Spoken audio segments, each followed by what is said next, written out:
দাঁড়া 1 minute. Hello ভাই, তুই এরকমটা করিস না, ঠিক আছে? আমি তো ভাই তোর জন্য আমি সব করতেছি, দেখ আমি সব করছি তোর জন্য। ভাই তুই এরকমটা করিস না।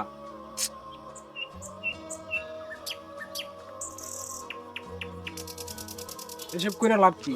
ছেড়ে যেতে যাইতেছে, ছেড়ে দে ওরে। কি বলিস তুই? 3 বছর রিলেশন আমাদের, কেমনে শোনাবো বল তুই? এতগুলা বছরে আমি কত এফোর্ট দিছি তুই জানোস? আমি বুঝতে পারছি, বাট যেখানে এই ফোর্টের কোনো মূল্য নাই সেখান থেকে বেরিয়ে আসাই ভালো। কি বলতে চাইছিস তুই? আমি এটাই বলতে চাইতেছি, যেখানে গার্লফ্রেন্ডের থেকে শান্তি কম, ঝামেলা বেশি, ওইখান থেকে বেরিয়ে আসাই ভালো। আর তখন তাকে ছেড়ে দেওয়াই ভালো।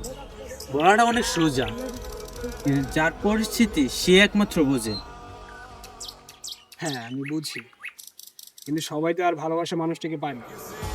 তাদের মধ্যে আমিও একজন।